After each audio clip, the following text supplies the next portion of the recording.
Bonjour, bienvenue à ce webinaire consacré au Mexique. Donc, je suis Béatrice Gallard, chargée de mission au sein de la Team France Export Normandie. Merci pour votre présence. En fait, le but de cette session est de vous présenter les atouts de ce marché, le marché mexicain, et puis vous présenter aussi les opportunités qui sont nombreuses pour les entreprises normandes. Du coup, je suis accompagnée pour cette session par Olivier Pradet, qui est directeur de Business France Mexique, et aussi de 3 autres intervenants qui vont pouvoir vous apporter leur expertise tour à tour. Donc, je les remercie vraiment de leur participation. Vous allez pouvoir naturellement poser vos questions via le chat. Donc, on va pouvoir y répondre soit entre chaque séquence ou bien peut-être à la fin de la session, on a prévu un petit temps d'échange où vous pourrez même prendre la parole pour que, au final, ça reste assez interactif et intéressant. Et puis, je vous enverrai le lien de ce webinaire, le lien pour revisionner en replay pour les personnes qui le souhaitent, et puis aussi la présentation, on l'enverra. Voilà, donc je vous remercie pour votre attention. Et puis, voilà, Olivier, je te laisse la parole directement pour commencer. Oui, merci beaucoup en tout cas de l'organisation de ce webinaire. Évidemment, on remercie collectivement les intervenants, en sachant que pour nous, c'est tôt le matin et pour vous, tard le soir. Et du coup, on va évidemment tenir dans les temps. En tout cas, le Mexique le vaut bien, enfin, qu'on s'y intéresse. On va le voir déjà par le fait que bon, c'est un marché quand même qui est très porteur. C'est quatre fois la France. Je ne sais pas si vous voyez le défilé, la diapositive ou pas. Moi, je la vois Voilà. pas. Voilà, c'est bon. Donc, Oui, le Mexique est quand même 4 fois la France. Donc, pour un peu quand même avoir une idée de la taille de ce marché, avec évidemment, c'est la deuxième économie d'Amérique latine, avec un PIB autour de 9 500 $. Évidemment que c'est 130 millions d'habitants avec une classe moyenne qu'on estime autour de 40%, ça fait à peu près 55 millions d'habitants. C'est presque la population de l'Espagne. Et ce qui est intéressant, c'est que c'est un marché un peu élastique parce qu'on peut l'élargir aussi dans le cadre du METEC, donc de ce projet d'intégration avec les États-Unis et le Canada. Et tout à l'heure, on parlera des atouts de cet accord, mais aussi on peut l'élargir au fait que le Mexique fait partie de l'Alliance du Pacifique avec la Colombie, le Pérou, le Chili, et qui est une union douanière encore imparfaite, mais qui est quand même importante pour faire des échanges commerciaux. Et si on peut l'élargir encore davantage, on peut aussi l'élargir à tous les touristes qui se rendent sur le Mexique, et notamment dans les zones littorales, et qui est quand même un marché porteur pour les entreprises françaises, notamment dans le secteur touristique et agroalimentaire. Parmi les atouts importants pour les entreprises françaises, dire simplement que, et on n'a pas forcément conscience quand on est en France, c'est que c'est un marché quand même qui est ouvert aux importations. Quand le taux de droit de douane qu'on a pris de l'OMC est de 6%, donc ça permet de mesurer le taux d'ouverture de l'économie mexicaine. Le fait qu'il y a une quinzaine d'accords commerciaux qui fait que aujourd'hui le Mexique peut commercer avec une cinquantaine de pays dans des conditions quand même favorables, notamment avec les pays de l'Union européenne, accord qui est en train d'être rénové. Et je pense qu'on pourra en parler à la fin s'il y a des questions sur ce point. Indiquer aussi que c'est aussi un marché non seulement ouvert aux importations, mais également ouvert à l'investissement. Et je pense que tout à l'heure, il y aura une présentation plus précise de quelles sont la portée de cette ouverture pour les investissements étrangers. Et puis, évidemment, il y a la proximité avec les États-Unis et le Canada, quand même, qui sont deux puissances importantes dans la région, sans oublier le fait aussi que le Mexique est une porte d'entrée vers les pays d'Amérique centrale et de l'Amérique du Sud. Ça, je pense qu'il ne faut pas l'oublier, avec des opportunités, et tout à l'heure, Florent Housset va les présenter sur les secteurs porteurs, mais indiquer également que aujourd'hui, le Mexique est bien placé dans le cadre de la restructuration des chaînes de valeur au niveau mondial, et dans le cadre d'un programme qu'on appelle le nearshoring. Et tout à l'heure, Lisa aura l'occasion d'en parler de manière un peu plus détaillée. Après, il y a vraiment beaucoup d'opportunités dans le secteur des infrastructures, et parce qu'elles sont en pleine modernisation. Et puis, indiquer aussi que, que le Mexique a la chance d'avoir une main-d'œuvre jeune qui est très qualifiée, notamment pour faire face aux demandes dans le secteur de l'industrie, et qui est un secteur notamment qui est très, très compétitif. Donc, on va passer, et une fois qu'on a dit ça, on va voir comment le Mexique se situe aujourd'hui au niveau économique, en sachant que voilà, le contexte est un peu particulier ici au Mexique. C'est un pays qui ne fait pas trop parler au niveau international, parce qu'il n'y a pas de problème vraiment avec le FMI, il n'y a pas vraiment de problème de dette avec le Club de Paris, et du coup, c'est vrai que ce n'est pas toujours facile de savoir dans quelle situation économique se trouve le Mexique. C'est pour ça que je vais donner la parole à Lisa Sica de Moraes, pour qu'elle nous présente, qui est conseillère financière adjointe au chef du service économique régional pour le Mexique, pour qu'elle nous fasse un rapide panorama de la situation économique du Mexique. Lisa, c'est à toi. Merci. Merci beaucoup, Olivier. Merci pour cette transition. J'espère que vous m'entendez bien. Très bien. Voilà, donc merci pour votre attention. Je vais vous présenter rapidement en 3-4 slides un peu quelle est la situation économique en 2022, les perspectives pour 2023, et ensuite, comme l'a dit Olivier, un petit insight sur tout ce qui est phénomène de relocalisation des chaînes de valeur et nearshoring. Donc, la situation au Mexique. Donc, comme l'a dit Olivier, c'est un pays qui ne fait pas trop de bruit au niveau économique. Pourquoi? Parce que c'est un pays dont les fondamentaux macroéconomiques fondamentaux, c'est inflation, croissance, dette, gestion de la dette, etc., sont plutôt solides et très stables. Et donc, cette économie, elle est caractérisée par une politique budgétaire qui est prudente et par une politique monétaire qui est crédible. Donc, ces deux instruments économiques principaux pour une économie sont sous maîtrise. Donc, comme l'a dit Olivier, deuxième économie d'Amérique latine après le Brésil, 15e mondial, et c'est un pays qui dispose d'un vaste marché intérieur, et surtout, c'est une économie de marché qui est fortement intégrée aux chaînes de valeur mondiales. On a à peu près 16 accords de libre-échange avec plus de 46 pays. Au niveau du cadre macroéconomique, comme je vous l'ai dit, on a une très bonne gestion rigoureuse des finances publiques. On a une politique monétaire qui est adaptée, qui est menée par la Banque centrale, Banxico, qui est crédible. Le mandat et l'indépendance sont parfaitement respectés. Donc ça, c'est les deux conditions pour avoir cette stabilité économique. On a un taux de change qui est flexible et qui favorise l'absorption des chocs externes. Et évidemment, sur les 3 dernières années, on a eu toute une série de chocs externes et on a vu la résistance de l'économie mexicaine. Donc en 2022, pour être plus précise, les performances de l'économie mexicaine ont dépassé largement les attentes des autorités internationales et même du gouvernement. On s'attendait à un taux de croissance autour de 2%, ce qui rattrapait le niveau pré-pandémique. Et finalement, on a atteint 3%, plus de 3%, pour être précise, 3,1%.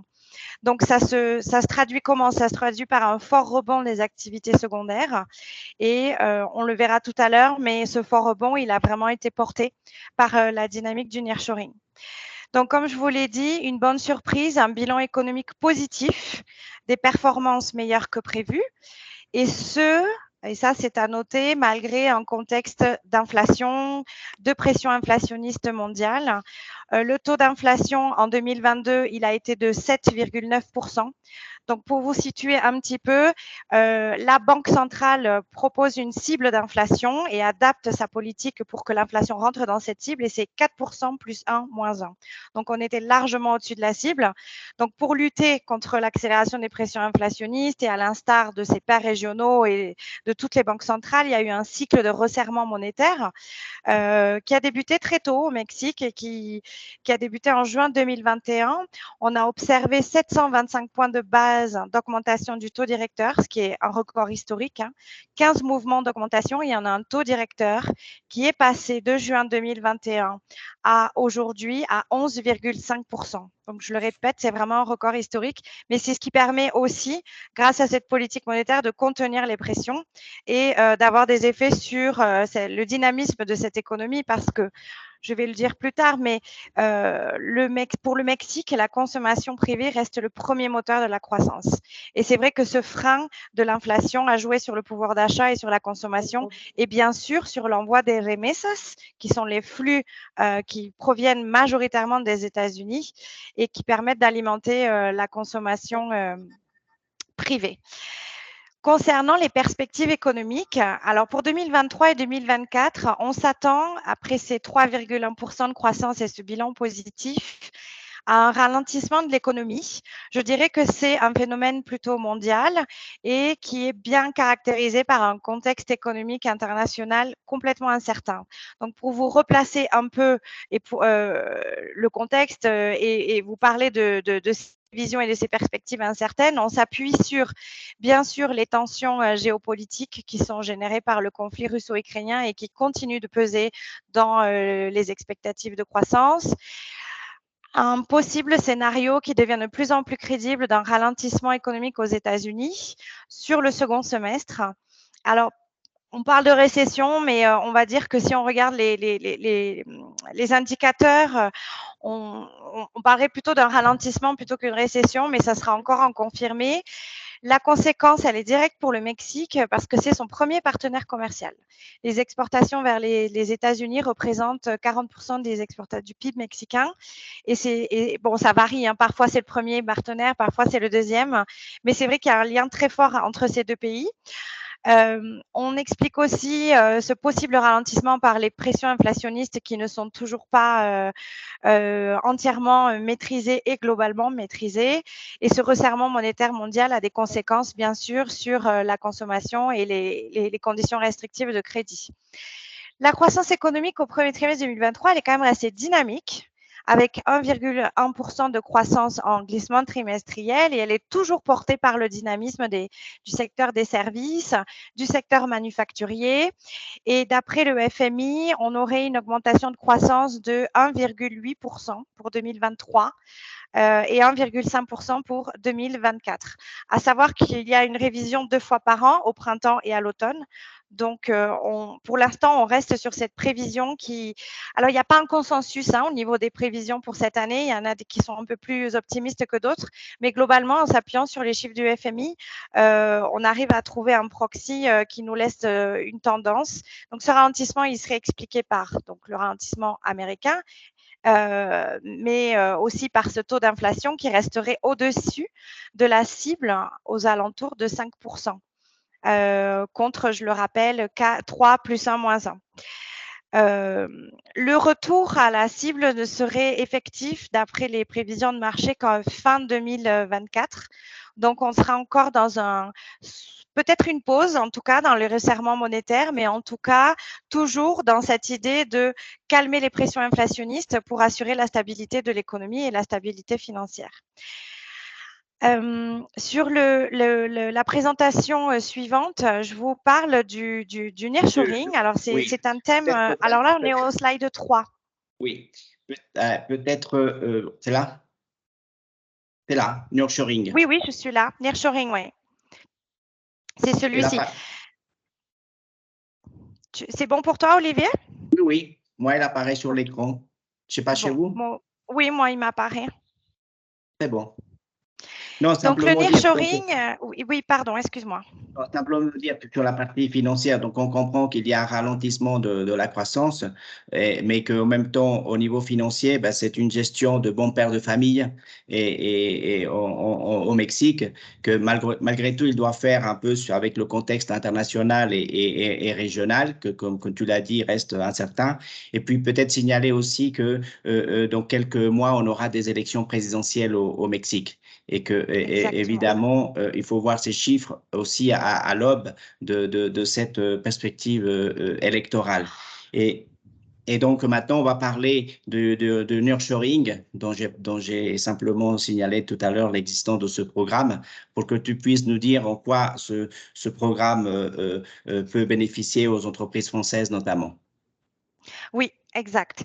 Donc, le nearshoring, c'est un phénomène qui est très présent dans la presse économique et financière, dans le langage des autorités et dans le langage des bailleurs internationaux, parce que c'est en fait une opportunité pour le Mexique d'augmenter sa croissance et d'attirer plus d'investissements. Alors, on se place dans quel contexte? Un contexte qui est très favorable, puisque suite au Covid, on a eu des perturbations dans les chaînes d'approvisionnement, dans les chaînes de valeur mondiale, et qu'il y a une reconfiguration, en tout cas des prémices d'une reconfiguration de ces chaînes de valeur mondiale et qui serait favorable au Mexique parce que ça serait une fenêtre d'opportunité avec les États-Unis, parce que c'est un pays qui est voisin de ce grand marché, parce qu'il est membre fondateur du TMEC, comme l'a dit Olivier, parce que c'est aussi le premier partenaire commercial des États-Unis, avec 80% des exportations qui partent vers les États-Unis, devant le Canada et la Chine. Le pays, le Mexique, il a plein d'atouts. Je pense qu'Olivier a commencé à en parler, mais on a une main-d'œuvre qui est qualifiée, qui est jeune, qui est compétitive. On a des infrastructures de transport qui sont relativement développées. On a une grande disponibilité de parcs industriels et une volonté des autorités, en tout cas, de subventionner et de les mettre en place, d'en mettre en place beaucoup plus à disposition de projets d'entreprise. Et bien sûr, on a des coûts logistiques et de fret réduits de par sa position géographique. Et même si, comme l'a mentionné Olivier, on est dans un contexte d'élection, on est à 1 an des élections générales, on observe quand même une certaine continuité dans cette stabilité à la fois économique et à la fois politique. Et ça constitue vraiment des atouts pour attirer les investissements et la relocalisation ou la localisation d'entreprises. Alors, selon la BID, qui est la Banque interaméricaine de développement, il y a des prémices d'études qui pourraient être faites pour calculer les gains potentiels de ce nearshoring, de ces phénomènes de relocalisation, localisation d'entreprises. Et on aurait des éléments tangibles à peu près pour dire que ça représenterait une augmentation de plus de 2,5% du PIB du pays, avec une grande hausse des exportations, essentiellement à destination de ce marché géant des États-Unis et Canada dans le cadre du TMEC, avec plus de 35 milliards de dollars d'opportunités. Donc, il y a des secteurs clés, mais avant de les mentionner, on met toujours un petit bémol. Malgré cette stabilité, c'est vrai qu'il y a quand même encore des défis à relever, notamment en termes d'énergie, d'informalité du marché du travail et d'une productivité qui reste faible. Mais c'est justement pour les valoriser. Il y a aussi ces thématiques d'insécurité juridique et de corruption, mais on a quand même des relais ici et un écosystème pour évoquer ces problématiques plus en détail. Mais c'est vrai que ces obstacles, pour nous en tout cas, on les présente pour être transparent, mais c'est vrai que le potentiel d'investissement et le cadre de stabilité et bien sûr le fait aussi que recevoir des investissements, ça va justement augmenter le potentiel de croissance, les investissements et les infrastructures du pays. On se doit de les présenter, mais on préfère largement valoriser tous ces atouts principaux que le pays dispose. Et il y a des secteurs clés pour le nearshoring au Mexique, avec des incitations du gouvernement qui après ces consultations avec les banques internationales, a vraiment pris le sujet, notamment au ministère des Finances, à bras-le-corps. Il y a des incitations fiscales qui sont mises en place, il y a des accords commerciaux, il y a des réglementations qui sont favorables aux investisseurs étrangers et qui permettent du coup de mettre en valeur toutes ces opportunités que le Mexique offre en termes de nearshoring dans le secteur de l'industrie automobile, dans les technologies de l'information et de la communication, au niveau des services financiers, de la fabrication de métaux et dans le secteur de la santé. Alors, je pense que Florent, il ira beaucoup plus en détail et présentera davantage ces composantes, ces secteurs. Mais en tout cas, d'après les études qu'on a vues qui ont été faites par des cabinets de conseil ou par des grandes banques, on remarque que vraiment ces secteurs représentent une grande opportunité. Alors, on mesure quand même, alors j'ai parlé tout à l'heure de prémices, on va aller sur le slide suivant. J'ai parlé de prémices pour le nearshoring, mais c'est vrai que on est encore au début, hein, et on peut mesurer cette tendance, ce phénomène du nearshoring à travers la dynamique d'investissement positive que connaît le Mexique.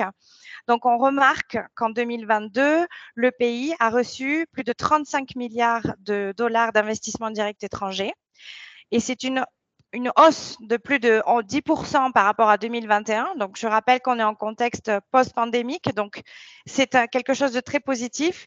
Et surtout, on remarque aussi que dans ces investissements, on a 50% de nouveaux investissements. 15 milliards des investissements directs étrangers viennent des États-Unis. Hein. On a tout à l'heure évoqué les liens très forts en termes commerciaux et d'investissement. C'est le premier investisseur au Mexique et on augmente déjà, enfin, on voit une augmentation de 3% par rapport à 2021 et plus 16 par rapport à 2019. Donc, c'est pas pour vous noyer avec les chiffres, mais c'est pour vous montrer qu'il y a une vraie augmentation et qu'on perçoit les prémices de ce nearshoring avec des exemples d'investissements qui ont été réalisés ces 2 dernières années.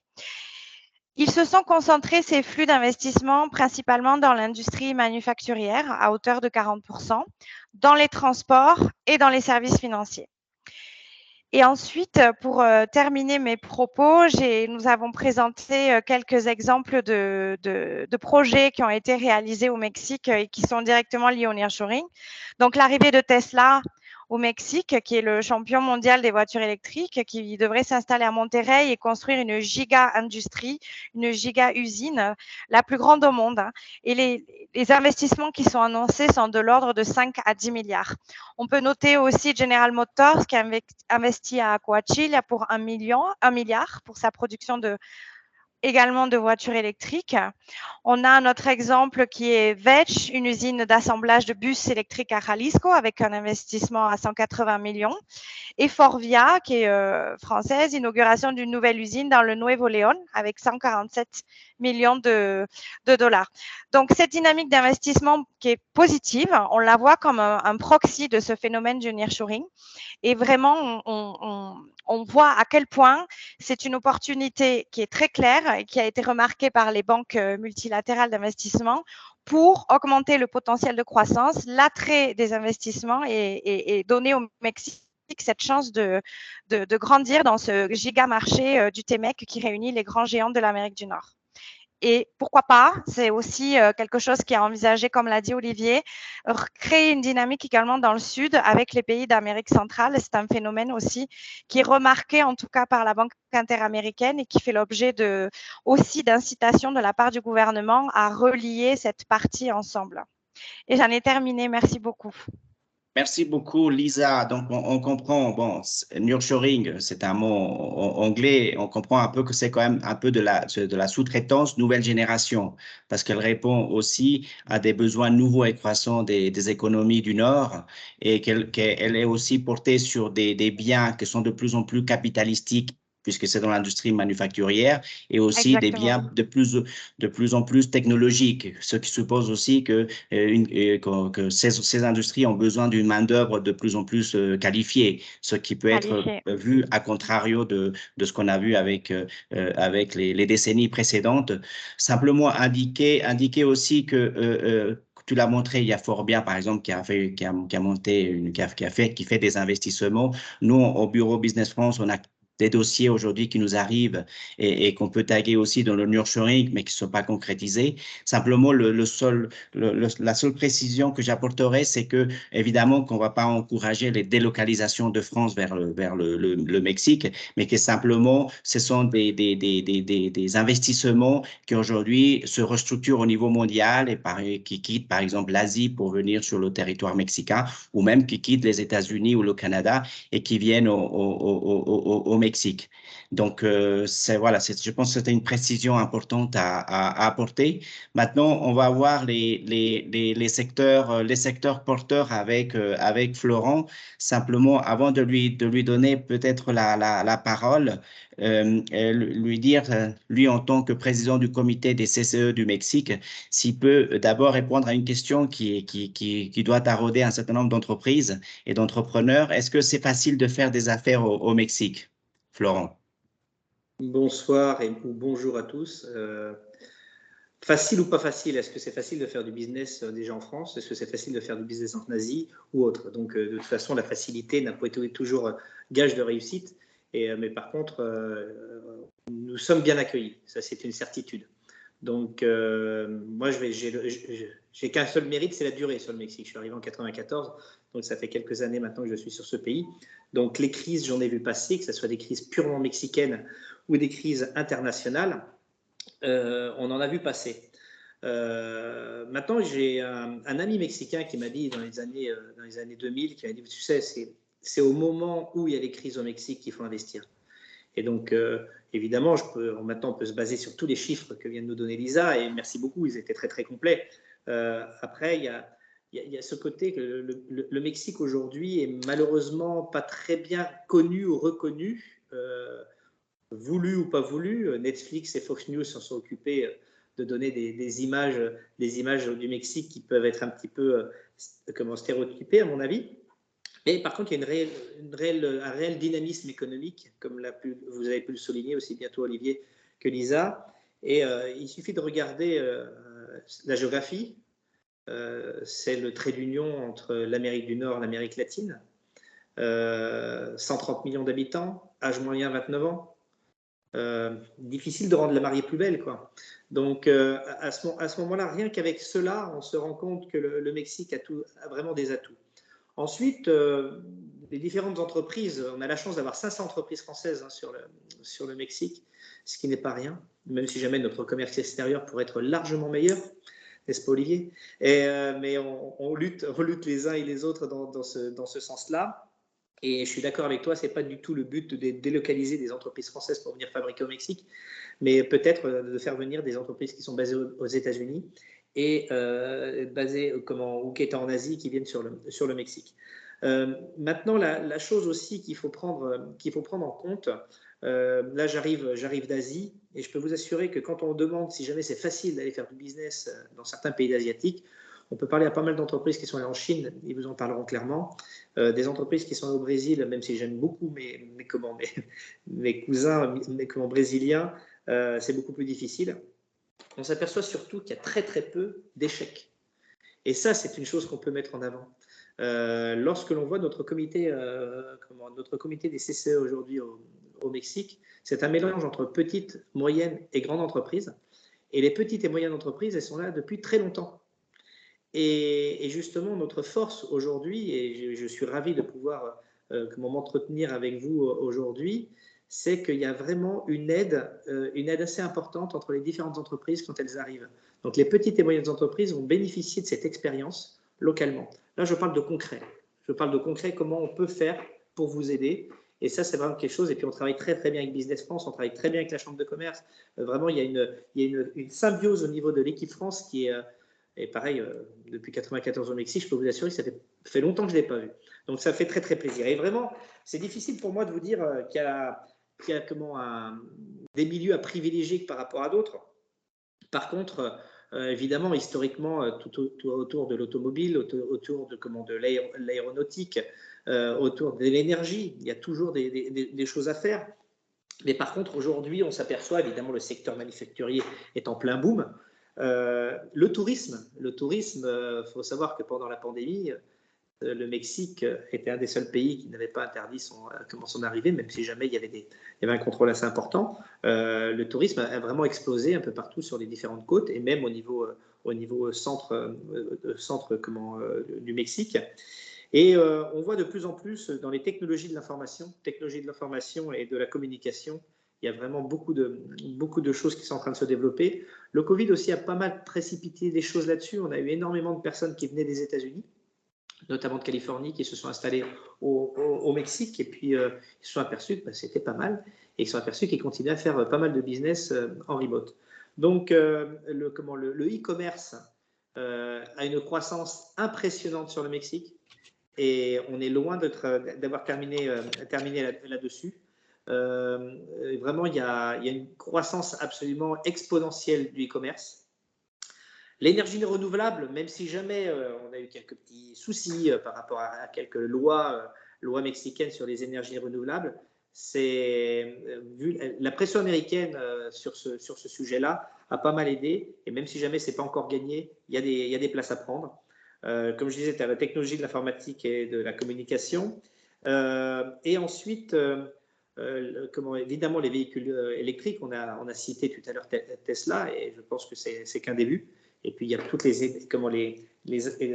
industries circulaires autour de tout cela qui pourra se développer. La santé, le digital, l'agritech, vraiment, ce sont des secteurs extrêmement porteurs parce qu'on parle de pas grand-chose, entre guillemets. Mais par contre, il y a de grosses sociétés qui sont là. Donc, n'ayez pas peur. N'ayez pas peur. Je pense que on peut faire le chemin. Les risques financiers, entre guillemets, ne sont pas les mêmes que quand vous venez vous installer en Chine ou quand vous venez vous installer aux États-Unis. Et surtout, eh bien, voilà, je vais faire la publicité de notre TFE. Vous serez vraiment super bien accompagné. Voilà. Donc, je pense que je peux mettre même ma petite cocarde de publicité pour le Mexique. Mais c'est parce que j'y crois, tout simplement, et ça fait très longtemps que maintenant je suis dans ce superbe pays, malgré ces difficultés, on les a citées, hein, on ne peut pas nier les difficultés, il y en a, mais par contre, c'est une terre d'opportunités et je vous y invite. Et si jamais vous avez des questions là-dessus, avec grand plaisir, on pourra échanger.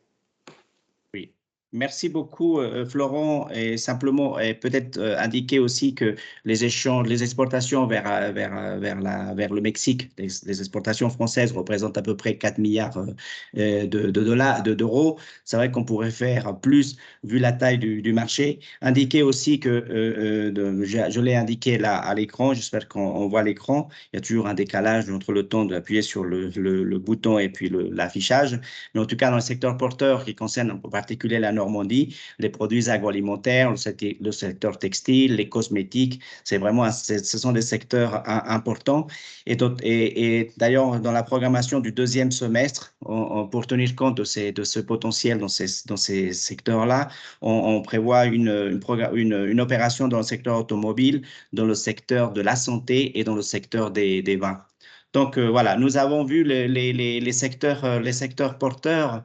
On va maintenant, je sais qu'on a dit tout à l'heure que évidemment, on ne va pas encourager la délocalisation de France, mais Elisa Delao, qui est associée au cabinet Godrich, Friquelme Associados, va nous indiquer que malgré tout, pour bénéficier d'un certain nombre de dispositifs à la disposition des entreprises françaises et étrangères de manière générale, parfois il faut créer aussi la société. Souvent, les entreprises sur le Mexique, elles font d'abord une mission de prospection, ensuite elles signent des contrats, elles commencent à avoir des flux commerciaux. Mais à un moment donné, si on veut optimiser la présence au Mexique, elle nous dira qu'il faut créer la société. Elisa, est-ce que vous pouvez nous dire un peu quel est le cadre général de l'investissement au Mexique? Oui, bonjour à tous. Je suis très heureuse d'être ici. Et de vous expliquer si c'est facile ou non d'investir ici au Mexique. La mode m'attirait l'attention de la question si c'est facile ou non. Je crois que c'est facile si on se concentre et on fait un plan pour investir au Mexique. Et nous devons tous savoir que l'investissement étranger ici est réglementé il y a 1993. Et c'est bien de dire que tous les Français qui arriveront ici au Mexique, ils ne trouveront pas de restrictions pour investir au Mexique. L'investissement ici au Mexique, c'est illimité. Généralement, c'est limité et seulement nous trouverons des restrictions seulement pour des secteurs stratégiques. Et ça signifie l'énergie, les pétroles, etc. Mais de manière générale, l'investissement est ouvert, complètement ouvert. Et quelques investisseurs qui arrivent ici au Mexique trouvera pour son protection une loi sur l'investissement étranger. Ça signifie que toutes les sociétés ici seront mexicaines avec des investissements étrangers, des investissements français, par exemple. Mais toutes les sociétés ici doivent s'enregistrer ici avec des portions d'investissement étranger auprès les registres d'investissement étranger. Mais ça enregistre seulement pour des contrôles statistiques. Et ce n'est pas, ça signifie pas que ce registre aura quelques participations dans les sociétés. Il faut seulement s'enregistrer pour permettre au gouvernement d'avoir ces registres. Et nous trouverons ici des accords de libre-échange.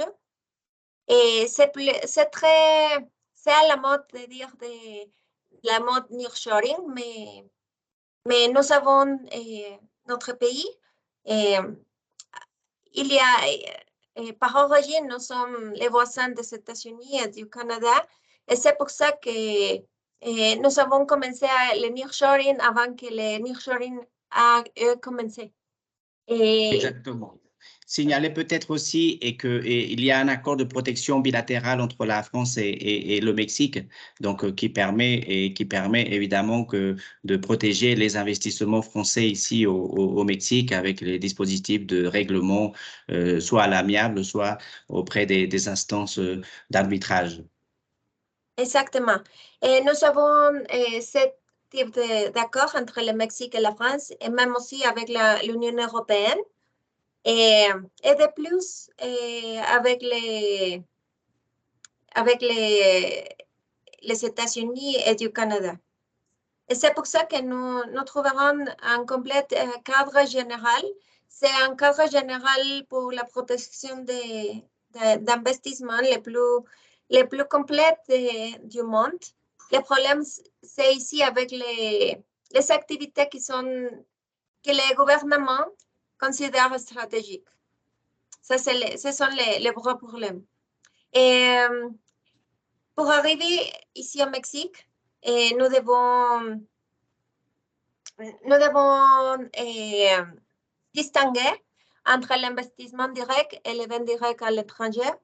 Vous pouvez ici arriver et s'installer, créer une société, mais en même fois, il y a beaucoup d'investisseurs et de businessmen qui commencent à travailler ici dans le marché mexicain avec des distributeurs et commencer à commercialiser les produits ici au Mexique avec distributeurs sans créer une société et qui s'appuie avec ce type de distributeurs et d'agents commerciaux et franchises. Et ils trouvent qu'il y a beaucoup de business à faire ici au Mexique et rapidement ils s'installent ici au Mexique avec la société.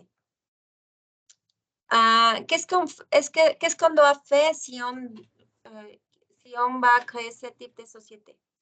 Il y a beaucoup de sociétés ici au Mexique, mais les plus utilisées, c'est la société anonyme et la société de responsabilité limitée. Ici, nous avons parlé sur le nearshoring, la localisation de notre pays et aussi sur les traités de libre-échange avec la LEMU, c'est avec l'Union européenne et avec les États-Unis et du Canada.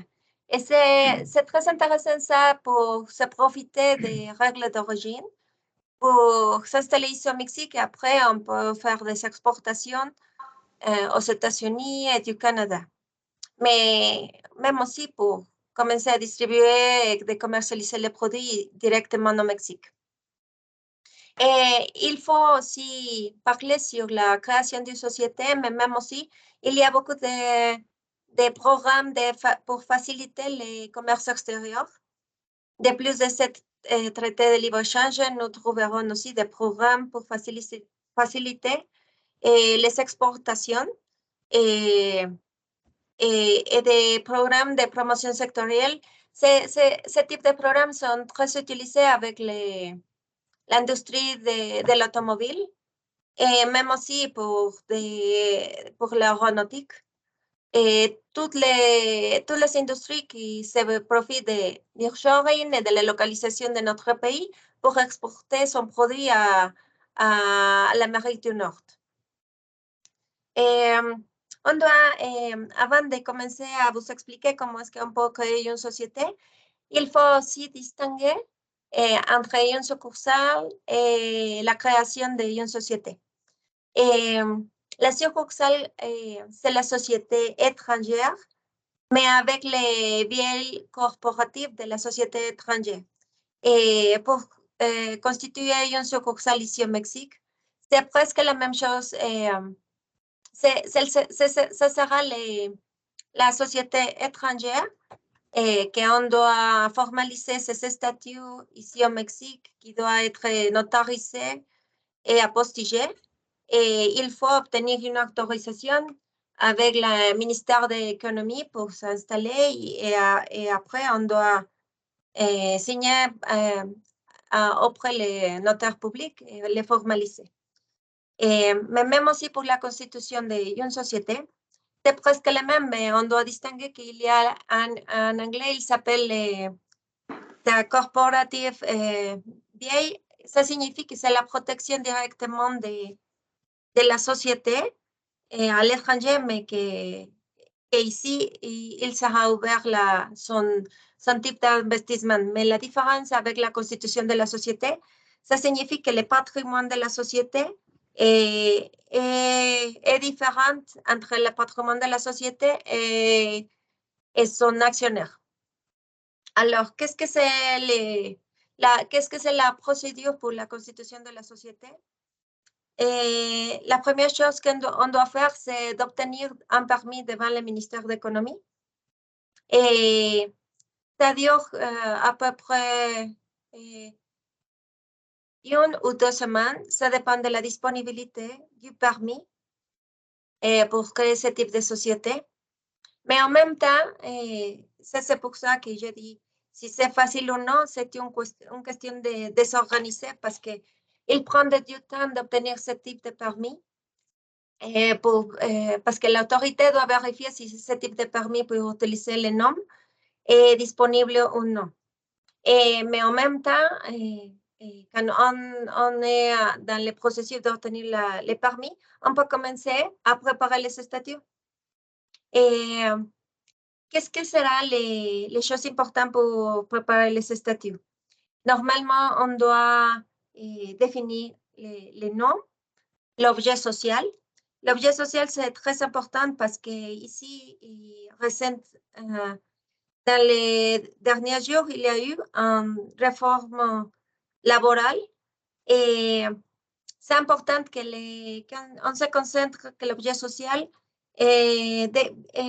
décrit les activités principales de la société et pour définir que quand on emploie des travailleurs, il va faire du core business de la société.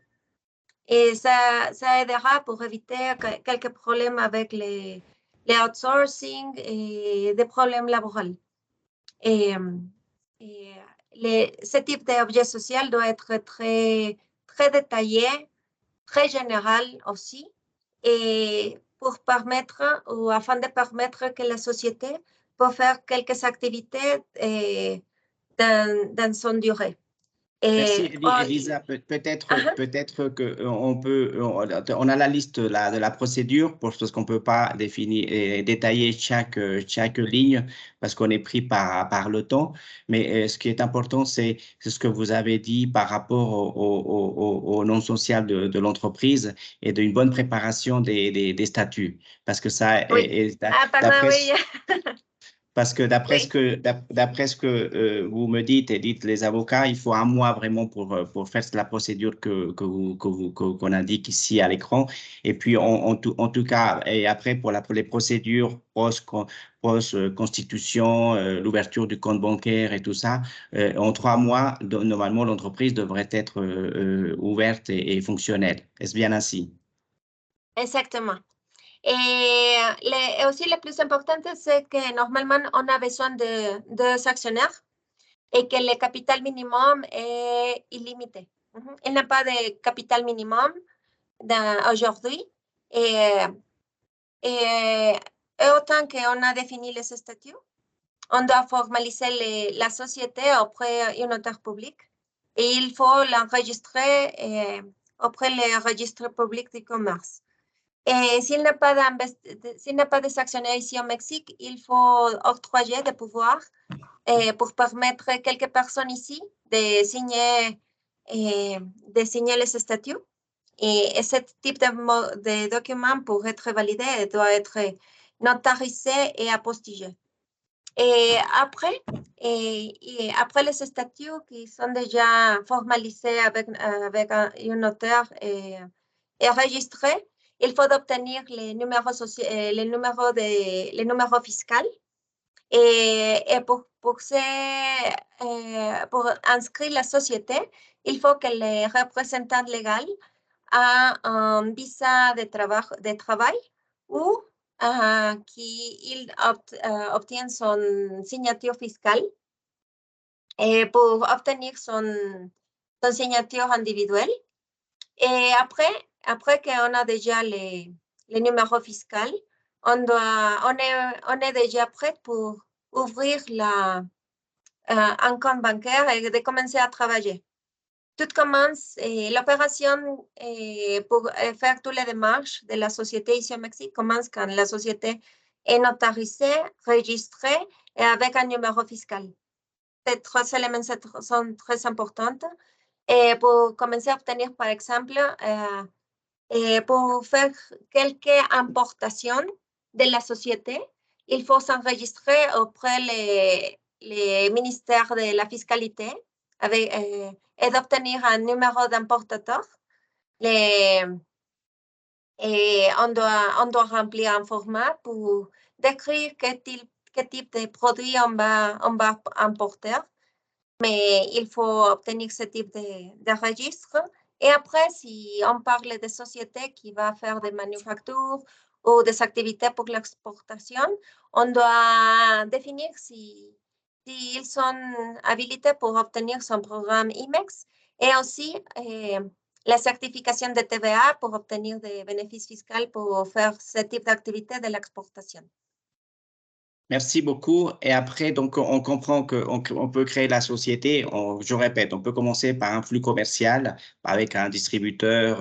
Après, si on crée la société pour bénéficier notamment du programme IMEX, il faut créer la société avec la procédure que vous avez décrite. Il y a aussi il y a d'autres possibilités de faire du négoce, donc sur les achats du secteur public, en fait, ce qu'on appelle en France les marchés publics. Oui, exactement. On n'a plus que 3 minutes. On n'a plus que 3 minutes. Oui, il faut, oui, cette diapositive est pour vous convaincre qu'ici, on peut faire du business. Ici au Mexique, il y a aussi les achats du secteur public qui sont protégés avec la loi et le traité de libre-échange ici au Mexique. Et pour participer, il faut participer dans les appels publics où il y a aussi des appels dans le secteur privé. Il y a aussi, comme on appelle, des alliances commerciales avec les gouvernements. Et pour participer ici, il faut payer attention avec les conditions dans ce type d'appel, si c'est possible de participer avec la société, une société étrangère, une succursale ou une société mexicaine. C'est très commun que les appels publics exigent normalement de participer des sociétés mexicaines, mais on appelle sociétés mexicaines que eux ont des investissements étrangers. L'investissement étranger, comme on a dit, c'est normalement ouvert des étrangères, personnes physiques ou personnes morales, pour participer avec ce type des appels publics. On a aussi une chose importante, c'est des affaires du droit du travail. La loi mexicaine est très protectrice des travailleurs, mais ce n'est pas difficile, mais c'est seulement de les comprendre et de commencer à remplir avec les conditions que notre loi fédérale exige. Et pour participer, pour s'enregistrer et avoir des travailleurs ici au Mexique, il est très recommandé d'avoir des droits de travail, des contrats de travail par écrit pour la protection des employeurs. Et aussi, si la société commencera à travailler ici au Mexique, de s'inscrire avec l'Institut de la sécurité sociale et obtenir un numéro fiscal. Et aussi, c'est seulement pour payer attention que des impôts fédéraux, et normalement les TVA est un pourcentage de 16%, et sur les revenus, de manière générale, est 30% applicable pour les revenus de la société. Et des sociétés n'ont pas de limitation avec les dividendes, et pour envoyer les dividendes à l'étranger, il faut aussi normalement d'obtenir un accord avec les actionnaires et de remplir avec les impôts fiscaux correspondants. Et pour ces requis, il faut payer attention ici avec les traités internationaux sur cette matière.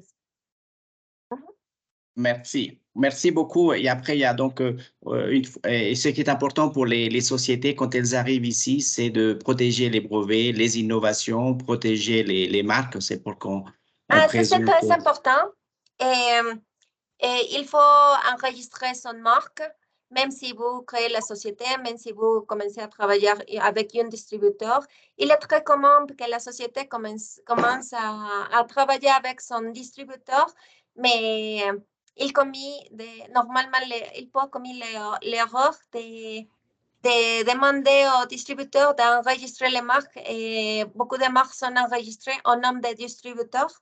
Et s'il y a des problèmes avec les distributeurs après, ça sera un problème. C'est pour ça que c'est recommandé d'inscrire les marques directement par les sociétés. Et c'est pareil c'est pareil pour les registres sanitaires ou des choses comme ça. Il vaut mieux les avoir au nom, parce qu'en cas effectivement de difficulté avec le distributeur, c'est difficile après de se réapproprier à la marque ou le registre.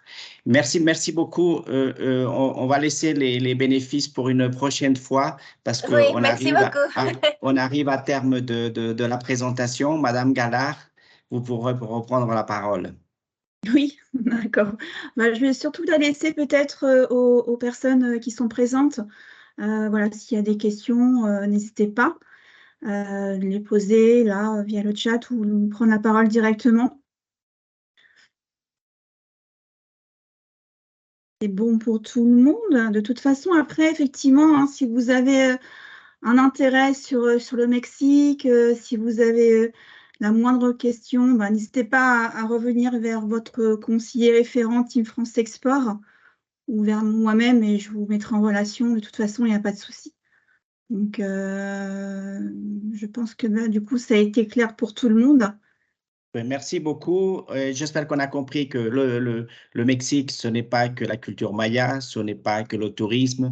Comme on le disait en titre de cette présentation, c'est vraiment un pays ouvert, et ça, on l'ignore beaucoup, et avec les instruments juridiques et tous les dispositifs, notamment Business France, la Chambre, les CCE, le service économique, on est là pour vous accueillir. On a compris aussi que la proximité avec les États-Unis, en tout cas au niveau commercial, on l'espère, ce n'est pas une malédiction, c'est vraiment des opportunités pour les entreprises françaises et dans tous les secteurs qui ont été signalés. En tout cas, on vous remercie de cette présentation. Je remercie les intervenants pour leur témoignage. Et donc, voilà, on pourra aussi, avec les participants et ceux qui verront le replay, partager la programmation du Bureau Business France sur le deuxième semestre, où, je le répète, on a un événement dans cette automobile, secteur porteur, dans la santé évidemment, et puis aussi dans le secteur de vin, on organise un testing et ici au Mexique au mois de septembre. Merci beaucoup.